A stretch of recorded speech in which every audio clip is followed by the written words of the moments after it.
औज़ुबिल्लाहिमिनश्शैतानिर्रजीम बिस्मिल्लाहिर्रहमानिर्रहीम। मैं professor Chand Shahzad, the department of Pakistan studies the concept academy. बेटा, कल हम लोग बात कर रहे थे इवेंट्स, कॉन्स्टिट्यूशनल प्रॉब्लम्स और जो मुस्लिम स्ट्रगल थी उसके मेजर इवेंट्स के बारे में। तो अभी तक हमारा वो सिलसिला ख़त्म नहीं हुआ। आज हम लोग कुछ और चीज़ें डिस्कस करेंगे। ये लेक्चर नंबर 7 है आपका और डेट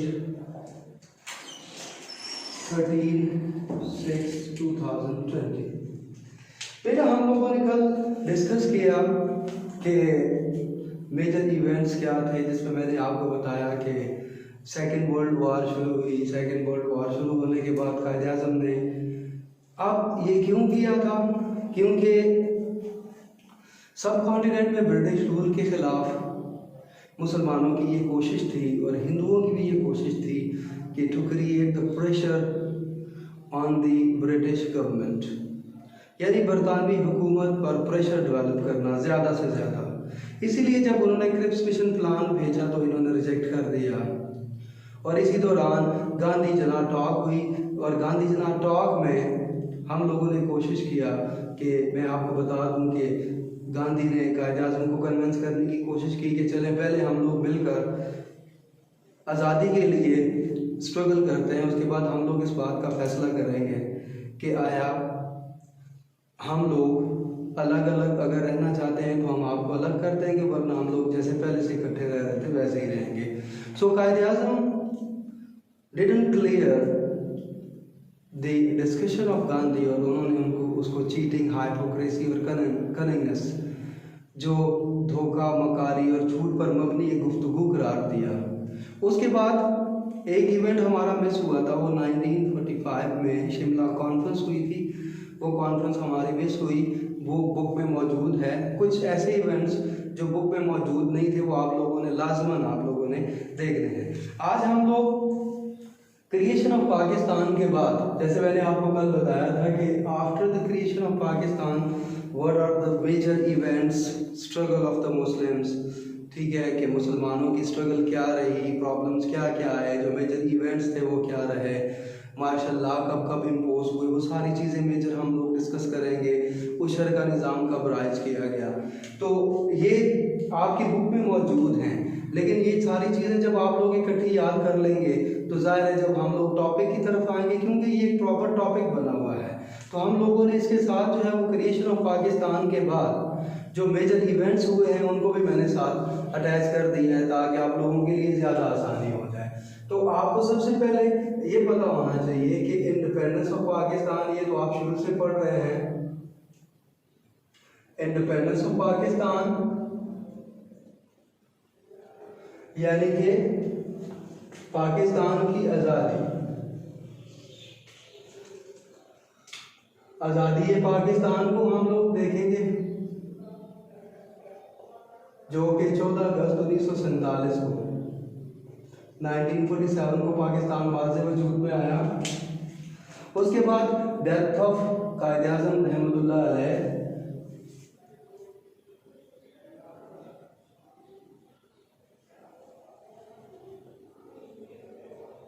ये हमारी हुई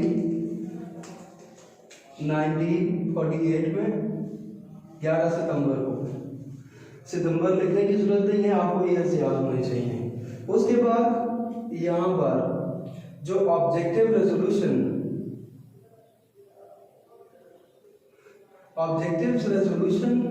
पास हुआ 1949 में,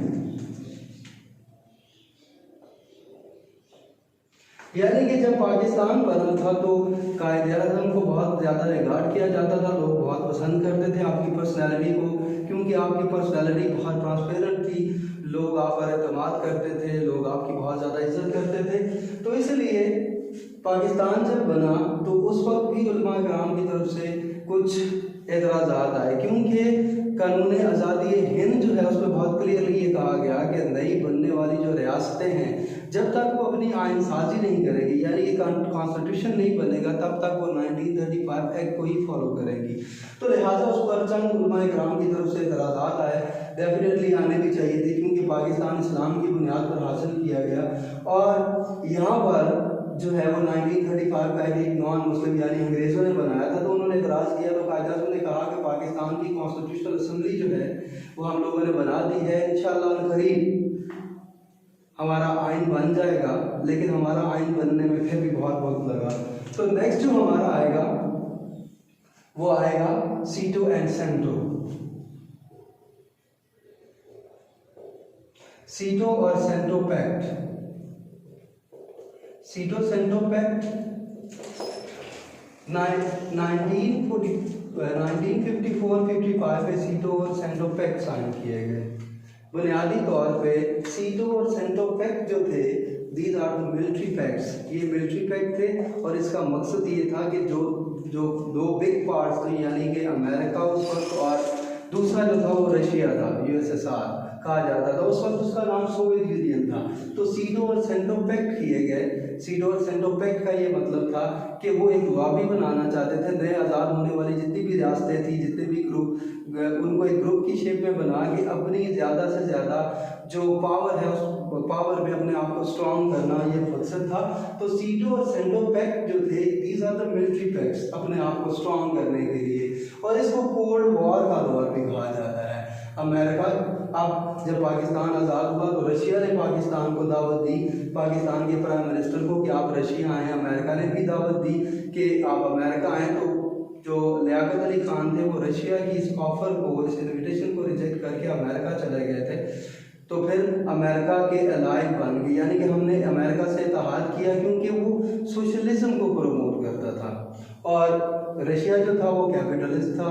इसलिए हम लोगों ने कैपिटलिज्म को रिजेक्ट करके सोशलिज्म की तरफ हमारा, क्योंकि हमारी जो इस्लामिक थ्योरी है वो अमेरिका के जो सोशलिज्म वाली थ्योरी है उससे मिलती जुलती थी, इसलिए हमने अमेरिका के साथ इत्तेहाद किया।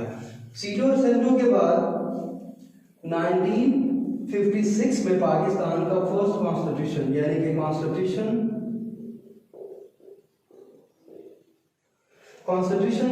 1956 जो फर्स्ट कॉन्स्टिट्यूशन था पाकिस्तान का, पहला आइन, पाकिस्तान का पहला आइन कब बना? पहला आइन 1956 में, यानी कि पाकिस्तान बनने के तकरीबन 8.5 साल के बाद पाकिस्तान का पहला कॉन्स्टिट्यूशन बना। और इसमें बहुत सी वजूहात थी। वो वजूहात ये थी कि जब पाकिस्तान का आइन दिया गया तो इसमें पावर्स और इख्तियारात की बहुत बड़ी जंग थी, यानी कि हर सूबा, उस वक्त ईस्ट पाकिस्तान और वेस्ट पाकिस्तान दो बिग प्रोविंसेस थे। ईस्ट पाकिस्तान में बंगाल था और वेस्ट पाकिस्तान में हमारे 4 प्रोविंसेस थे। तो हर प्रोविंस की ये कोशिश थी कि ज़्यादा से ज़्यादा इख्तियारात उसे मिले, इदारों की ये कोशिश थी कि ज़्यादा से ज़्यादा पावर और इख्तियारात उसे मिले। यही वजह थी कि इस पावर और इख्तियारात की जंग में, यानी कि पावर्स और अथॉरिटीज़ को हासिल करने के लिए, ठीक है, और पॉलिटिकल पार्टी जो थी, ईस्ट पाकिस्तान वाले कहते थे हमें ज़्यादा इख्तियारात मिलने चाहिए, वेस्ट पाकिस्तान वाले कहते थे कि ज़्यादा इख्तियारात हमें मिलने चाहिए। और दरमियान में जो प्रॉब्लम था वो ये था प्रिंसली स्टेट्स का, यानी कि उस वक्त सवात, दीर, अपर दीर, लोअर दीर, कुछ ऐसी शाही रियासतें जिनको प्रिंसली स्टेट्स कहा जाता था, उसका फैसला होना अभी बाकी था। तो 1969 में यहिया खान के दौर में इन प्रिंसली स्टेट्स को इकट्ठा करके एक डिवीज़न बनाया गया जिसको मालाकन डिवीज़न कहते हैं। और मालाकन डिवीज़न बनने के बाद जो 1973 का कॉन्स्टिट्यूशन है, उसके बाद अभी तक पाकिस्तान में प्रैक्टिकली कोई कॉन्स्टिट्यूशन से रिलेटेड कोई इशू अभी तक पेश नहीं आया, यानी कि अभी तक वही कॉन्स्टिट्यूशन जो है वो चल रहा है। उसके बाद जो नेक्स्ट हम लोग करेंगे वो करेंगे मार्शल लॉ। मार्शल लॉ पहला जो इम्पोज हुआ वो 1958 में हुआ, और किसने किया था? जनरल अयूब खान ने। General Ayub Khan was the first military officer जिन्होंने पाकिस्तान में पहला मार्शल लॉ लगाया। और पाकिस्तान के कॉन्स्टिट्यूशन की जो एज थी वो तकरीबन 2 साल 7 महीने रहा, उसके बाद ये एब्रोगेट हो गया, ख़त्म हो गया। इस पर मुख्तलिफ राय है लोगों की या मुख्तलिफ लोगों की डिस्कशन हैं कि क्यों हुआ, कैसे हुआ, इसकी वजूहात क्या क्या थी। On the basis of corruption, black marketing, inflation, poverty, corruption, ये तमाम कॉजेज़ हैं जिसकी वजह से उन्होंने कहा कि हम लोग मार्शल लॉ इम्पोज करने जा रहे हैं। अब उसके बाद जो है बेसिक डेमोक्रेसीज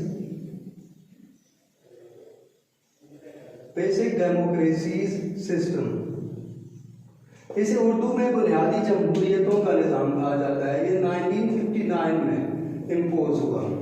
इसे उर्दू में कहते हैं बुनियादी जमहूरियतों का निज़ाम।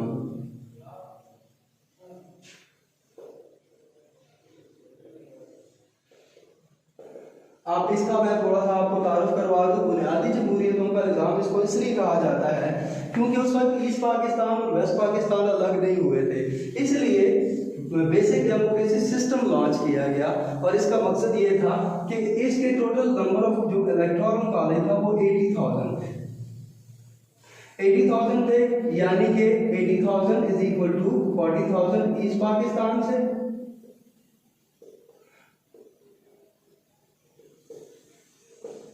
और 40,000 जो थे वो वेस्ट पाकिस्तान से लिए गए। बाद में इसकी तादाद को बढ़ा के 1,20,000 कर दिया गया, यानी कि 60,000 ईस्ट पाकिस्तान से और 60,000 वेस्ट पाकिस्तान से। इसी इलेक्टोरल कॉलेज ने 1965 के इलेक्शन में जनरल अयूब खान को बगैर जनरल इलेक्शन के इन्होंने रेफरेंडम के जरिए दोबारा 5 सालों के लिए जनरल अयूब खान को ही पाकिस्तान का अगला सदर मुंतखब कर लिया।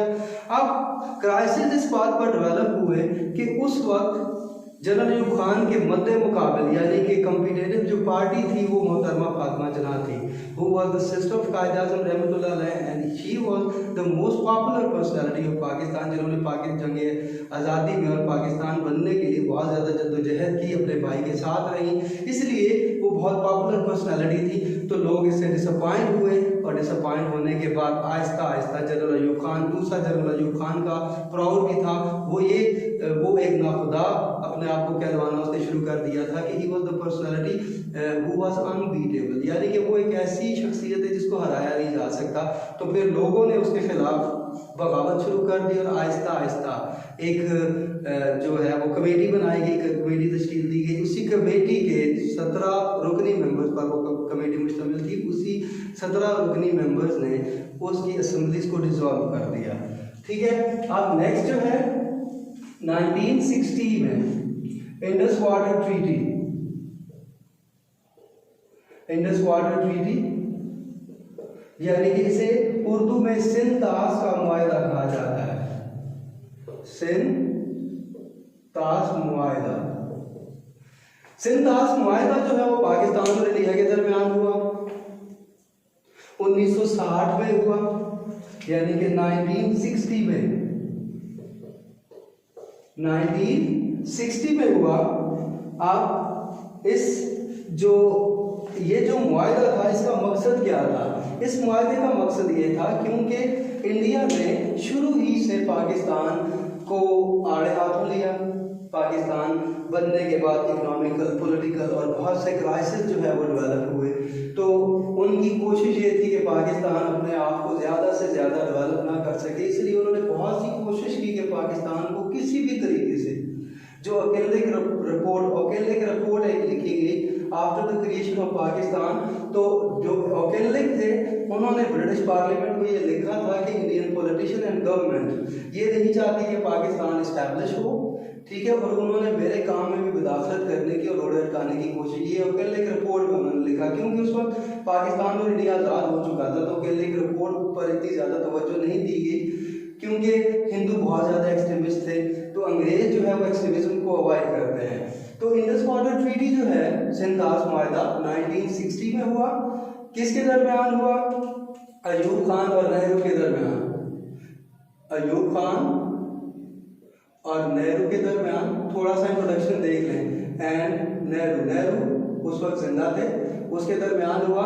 अब इस मुआहदे के तहत 6 दरियाओं पर मुश्तमिल ये एक मुआहदा था। इस मुआहदे के तहत जो 3 ईस्टर्न रिवर्स हैं, यानी ब्यास है, रावी है, सतलुज है, वो इंडिया को दे दिए गए। और जो चनाब है, झेलम है और सिंध है, यानी कि इंडस रिवर, चनाब रिवर और झेलम रिवर, ये पाकिस्तान के हिस्से में से इंडस वाटर ट्रीटी कहा जाता है। पानी पर बुनियादी तौर पे पाकिस्तान और इंडिया के दो मुआहदे हुए, एक इंडस वाटर ट्रीटी हुआ, दूसरा जो है वो जनरल परवेज मुशर्रफ के दौर में, वो आगे आएगा, लेकिन आप ये याद रखें कि दो मुआहदे हुए। दूसरे मुआहदे को क्रीक लाइन कहा जाता है। क्या कहा जाता है? Creek line. वो मैं इसके साथ ही लिख रहा हूँ। क्रीक लाइन जो है वो 596 किलोमीटर पर मुश्तमिल है।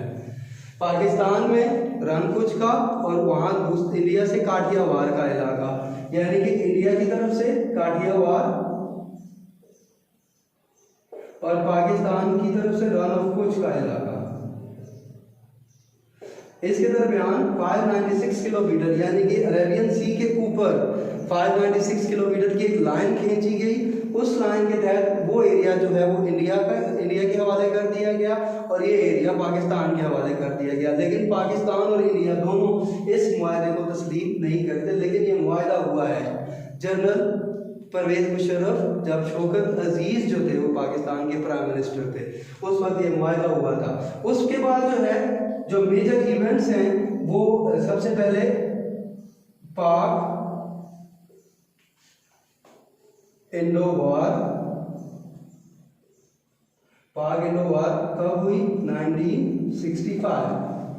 कब हुई थी? 1965 में। पाक भारत जंग। इसी दौरान इलेक्शन भी हुए। इलेक्शन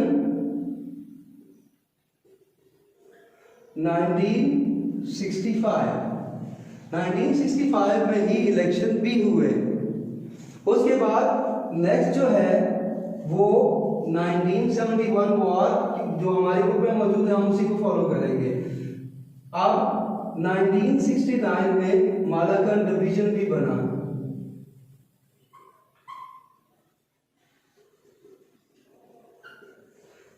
मालाकन डिवीजन जो भी मौजूद है, आप सुनते रहते हैं न्यूज में, मालाकन डिवीजन नाम है इसका। ये जनरल यहिया खान के दौर में इसको बनाया गया। उसके बाद कोई आईनी मसला पेश नहीं आया। यहाँ पर हम लोग एक और चीज लिख रहे हैं, मैं दरम्यान में लिख रहा हूँ। यहाँ पर एक और भी चीज हुई थी, वो था कॉन्स्टिट्यूशन पेश डिक्लेयर हुआ। कॉन्स्टिट्यूशन 1962 यानी कि 1962 का आइन 1962 का, फिर 65 आ जाएगा, 65 के बाद ये भी 65 में हुआ और ये 1969 में हुआ। उसके बाद जो है वो नंबर नेक्स्ट हम लिखेंगे 1971 पाक इंडिया वॉर।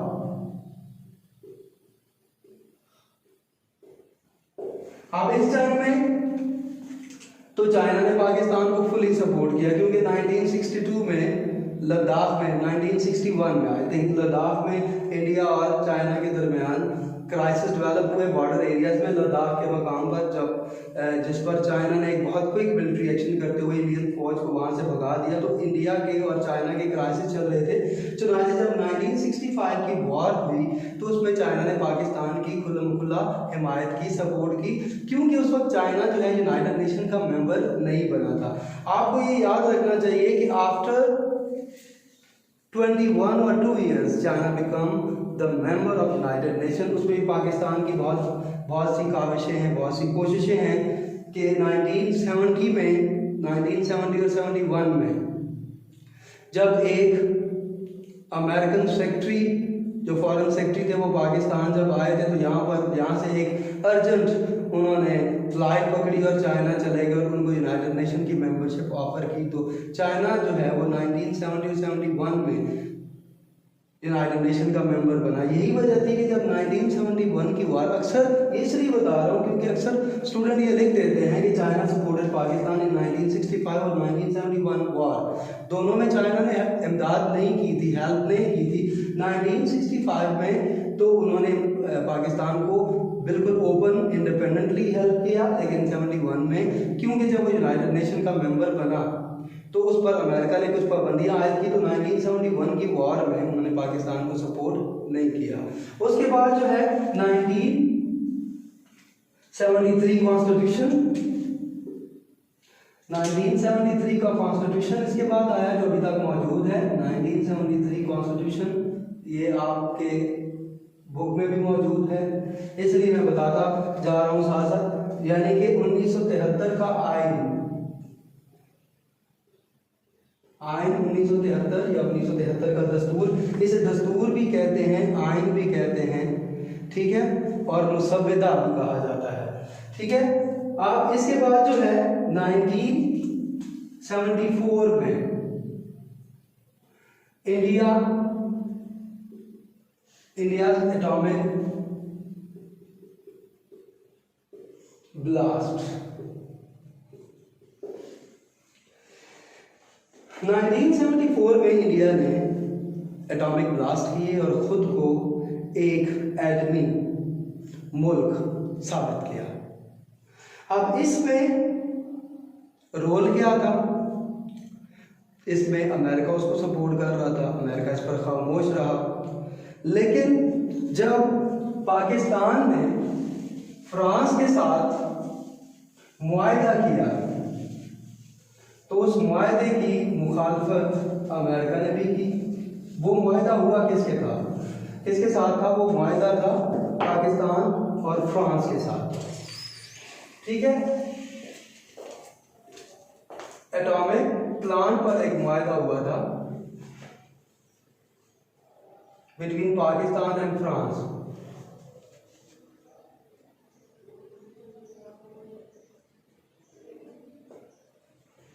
इस पर इंडिया ने और अमेरिका ने, इसके अलावा जो बिग पावर्स थी, उन्होंने फ्रांस को प्रेशराइज किया और प्रेशराइज करने के बाद फ्रांस ने 1976 में इस मुआहदे से विड्रॉ कर लिया। तो बेटा ये तमाम के तमाम पॉइंट्स जो मैंने आपको बताए हैं, ये इंपॉर्टेंट पॉइंट्स हैं। ये एमसीक्यूज के तौर पे भी आ सकते हैं, हेडिंग्स के तौर पे भी आएंगे मुख्तलिफ, क्योंकि ये आपका टॉपिक है तो आप बिल्कुल इसको एक सीक्वेंस के साथ, जैसे मैंने आपको बाय डेट ये लिखवाया, आपने इसको एज इट इज़ याद करते हैं। अस्सलाम वालेकुम व रहमतुल्लाह।